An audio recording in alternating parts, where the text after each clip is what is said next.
फरवरी और मार्च महीने से ही अपने सभी मित्रों को, रिलेटिव्स को फेसबुक पे, यूट्यूब पे, व्हाट्सएप पे बराबर ये बात बता रहा हूं कि कोरोना वायरस, ये कोविड-19 एक साधारण फ्लू है। It's a simple flu. ये एक सर्दी जुकाम है, इसके अलावा कुछ भी नहीं है। बाकी ये एक बहुत बड़ा अंतर्राष्ट्रीय षड्यंत्र है, एक इंटरनेशनल गेम चल रहा है। उस गेम में बहुत सारे सब गेम्स होते हैं। मैं आपको उसके ऊपर बात करूं उसके पहले मेरे पास ये दो रिपोर्ट मेरे एक साथी ने भेजी है।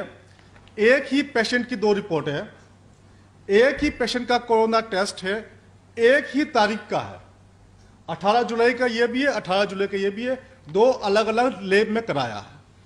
मैंने कुछ दिन पहले अपने यूट्यूब पे, फेसबुक पे, व्हाट्सएप पे अपने साथियों से कहा था कि कोई कोरोना को महामारी साबित करेगा, मैं डॉक्टर तरुण कोठारी उसको 1 लाख रुपए इनाम दूंगा। चाहे देश का कोई पॉलिटिशियन हो, चाहे देश का कोई आईएएस हो, चाहे आईपीएस हो, चाहे मीडिया कर्मी हो, कोई भी हो, चाहे डॉक्टर हो, इंजीनियर हो, वकील हो। मैंने अपने साथियों से कुछ करने के लिए कहा था। एक साथी ने एक ही दिन 2 टेस्ट कराए अलग अलग लैब में, एक पॉजिटिव है, एक नेगेटिव है। जिसको ये देखना है, जिसको विश्वास नहीं हो रहा है, मैं बता सकता हूं। एक की रिपोर्ट पॉजिटिव है, आप देख सकते हैं यहां पर, ये पॉजिटिव लिखा हुआ है, 18 तारीख का टेस्ट है। एक की रिपोर्ट नेगेटिव है, नॉट डिटेक्टेड लिखा हुआ है, ये भी 18 तारीख का टेस्ट है।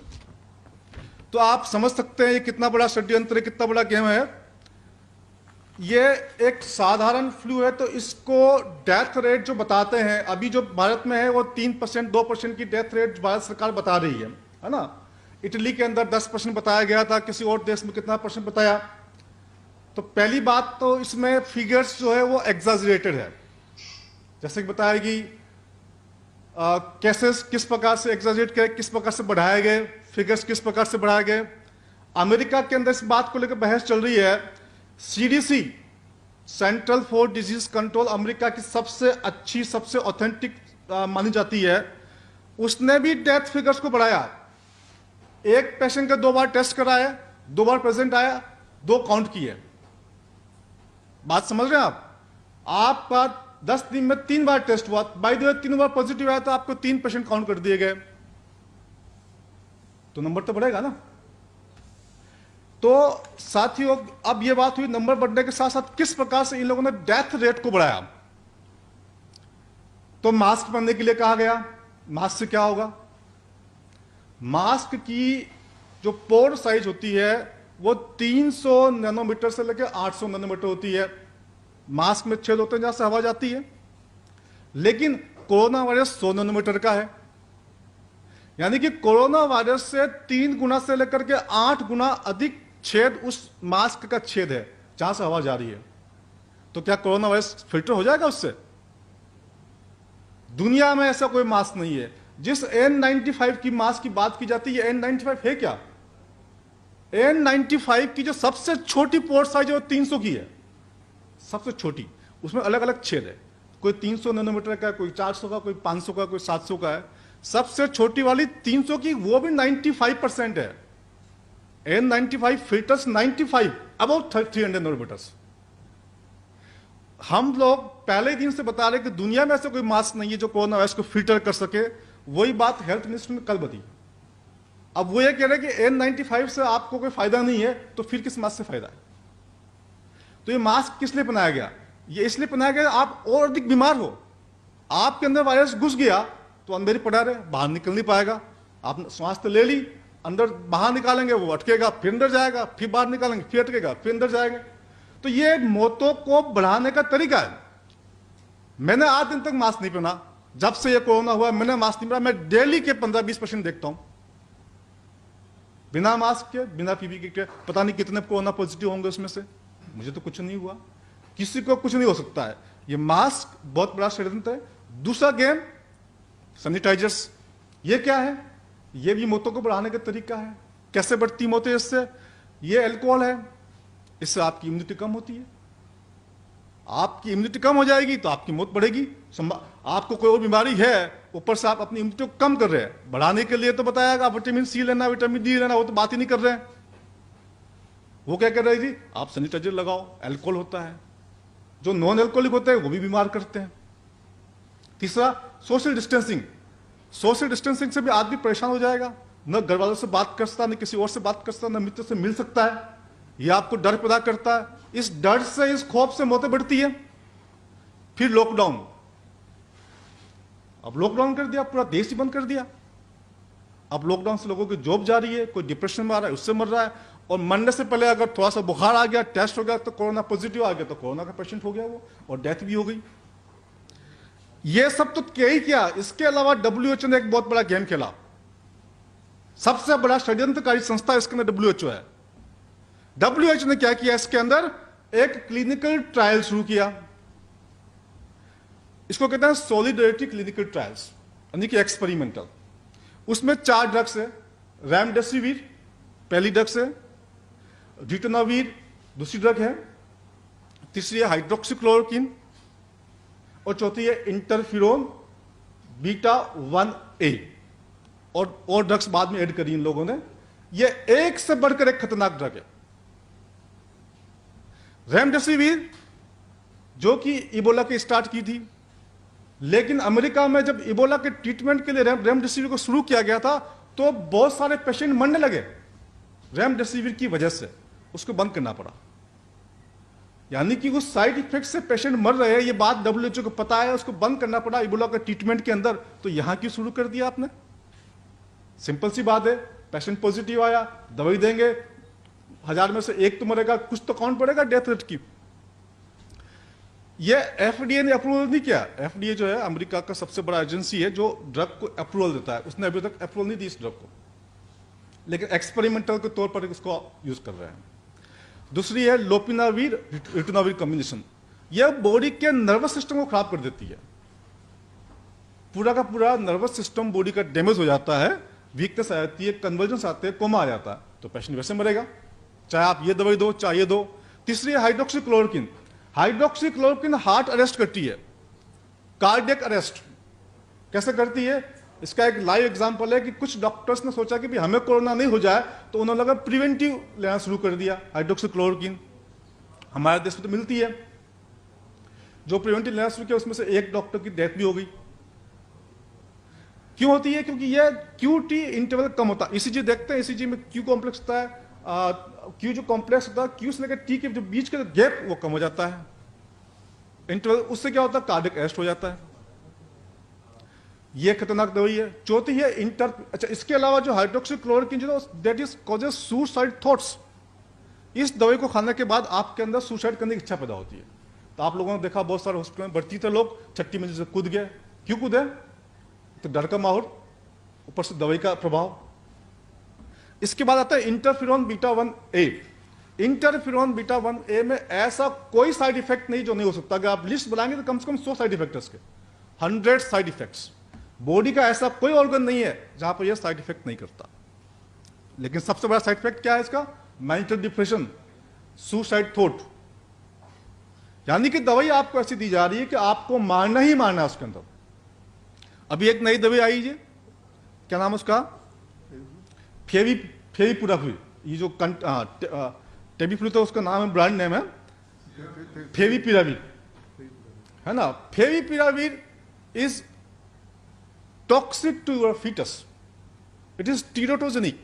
मतलब क्या है? मतलब आपके गर्भ में कोई बच्चा है, माता के गर्भ में, उसमें डिफेक्ट पैदा करता है। अब आप सोचेंगे ठीक है भाई,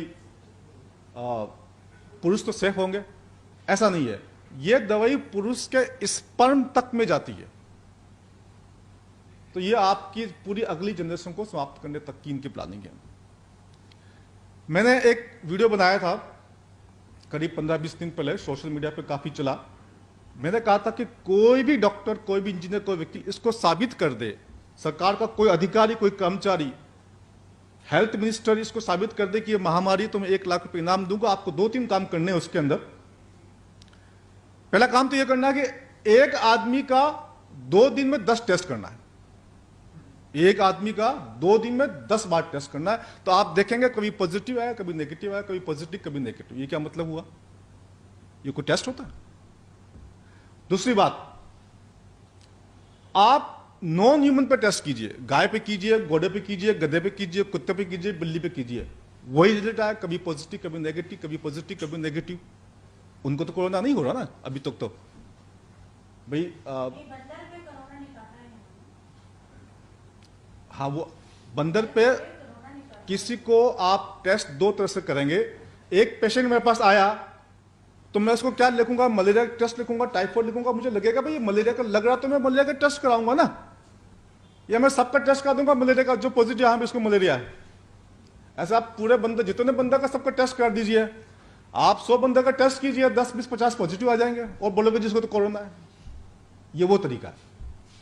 तीसरा काम, आप पपीते पे कीजिए, आम पे कीजिए, केले पे कीजिए, अनानास पे कीजिए, वहां भी पॉजिटिव आएगा। वहां कैसे पॉजिटिव आ जाएगा? मैं कह रहा हूं गारंटी पॉजिटिव आएगा, आप टेस्ट करके देखिए। डॉक्टर हर्षवर्धन जी देश के चिकित्सा मंत्री है, वो एमबीबीएस एमएस है, मैं भी एमबीबीएस एमडी हूं। मैं उनसे 10 सवाल पूछ रहा हूं आप लोगों के माध्यम से, ये सवाल उन तक पहुंचाइए। इन सवालों का जवाब मुझे मत दे, जनता को दे। कोरोना वायरस की साइज क्या है, पहला सवाल। और मास्क की पोर साइज क्या है। सवाल नंबर 2, कोरोना का आर नोट क्या है। आर नोट होता है किसी रिप्रोडक्शन रेट, यानी कि कोई बैक्टीरिया कोई वायरस अगर रिप्रोडक्शन करता है तो उसकी रेट होती है ना। तो कोरोना का आर नोट जो कोविड-19 है इसका आर नोट 2.2 है, और जो टीबी है उसका आर नोट तो 5 से लेकर 20 तक मानते हैं। मिजल्स का आर नोट तो 10 के आसपास होता है। तो उस हिसाब से तो ये आर नोट के हिसाब से तो कहीं भी ये महामारी की कैटेगरी में नहीं आता। तो कोरोना का आर नोट क्या, नंबर 1 कोविड का, नंबर 2 जो पुराना जो कोरोना जो सिंपल कोरोना जो कहते हैं उसका भी आर नोट ज्यादा है। नंबर 3 सवाल है, सिर्फ कोरोना से होने वाली डेथ रेट कितनी है। अगर साथ में कोई किसी को डायबिटीज है, किसी को बीपी है, किसी को हाइपरटेंशन है, किसी को हाइपरटेंशन है, किसी को थायराइड प्रॉब्लम है, उसको निकाल दीजिए, सिर्फ कोरोना से होने वाली डेथ रेट क्या है, नंबर 3। नंबर 4, उस टेस्ट का नाम बताया या वो टेस्ट बताया जो 4 तरह के कोरोना जो समाज में है उनको डिफ्रेंशिएट कर सकता है। एक साधारण कोरोना वायरस जो आप बता रहे हैं, एक SARS corona virus, severe acute respiratory syndrome SARS virus, एक MERS corona, middle east respiratory syndrome, और एक कोविड-19। ऐसा कोई टेस्ट बताया कि 4 में डिफ्रेंशिएट कर सका, ये वाला ये साधारण कोरोना पेशेंट और ये कोविड-19 पेशेंट है। नंबर 5, जो आरटीपीसीआर टेस्ट है इसके लिए कहा जाता है कि ये 2% से लेकर 40% तक गलत रिजल्ट देता है, कहीं कहीं पर ये 80% तक गलत रिजल्ट है। सरकार बताए, हेल्थ मिनिस्टर बताए कि इसका इनएक्यूरेसी रेट कितनी है, कितने केस में ये गलत आता है, कितने में सही आता है। नंबर 6, इस टेस्ट की क्रॉस एक्टिविटी क्या है। आपने एक पेशेंट देखा मलेरिया का, एक देखा टाइफाइड का, एक देखा डेंगू का, वो तीनों पॉजिटिव आए, और मलेरिया भी पॉजिटिव है, कोरोना भी पॉजिटिव है, टाइफाइड पॉजिटिव, कोरोना पॉजिटिव, तो क्या मतलब है, किसको पॉजिटिव मानोगे आप।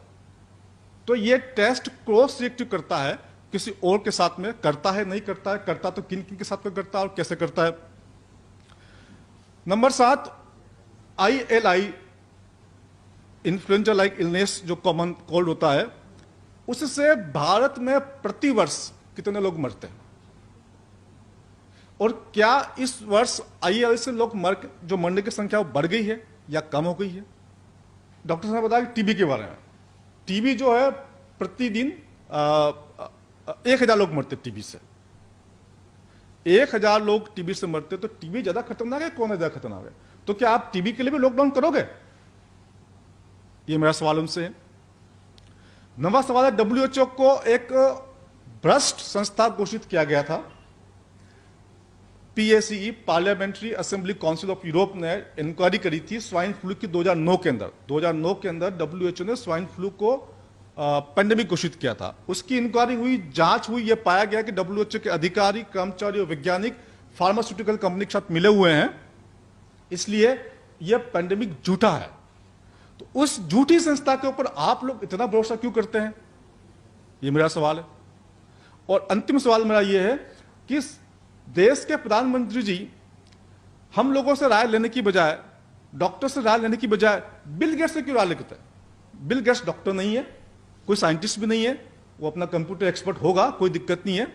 तो बिल गेट्स का इस पूरे मामले के साथ क्या संबंध है? ठीक है सर, ये सब सवाल मैंने लिख करके दे रखे, मेरे साथी आप लोगों को दे देगा अलग से। तो मैं चाहूंगा कि आप इन सवालों के माध्यम से जनता को भी जागरूक करें और सरकार को भी इसको जवाब देने के लिए बाध्य करें। मैं आपका बहुत अधिक समय नहीं लूंगा। धन्यवाद साथियों, बहुत बहुत धन्यवाद। जी, अब आपने देखा कि ये दो डॉक्टर क्या कह रहे हैं और बाकी किस तरह से मीडिया के जरिए हाइप किया जा रहा है और पूरी दुनिया में कितनी बेचैनी है। इस बेचैनी को और इस तरीके से, जिस तरीके से इलाज करने की बात की जा रही है और बाकायदा चैलेंज किया जा रहा है कि जो कुछ बताया जा रहा है लोगों को वो गलत है। अगर ये वाकई ऐसा ही हुआ, ये अगर साजिश ही हुई, तो ये पूरी दुनिया के लिए कितना बड़ा सवाल है कि आखिर कौन लोग हैं जो इससे फायदा उठा रहे हैं, पूरी दुनिया को बेचैन करके फायदा उठा रहे हैं। इसी के साथ मुझे दीजिए इजाजत। धन्यवाद, शुक्रिया। जय भारत, जय हिंद।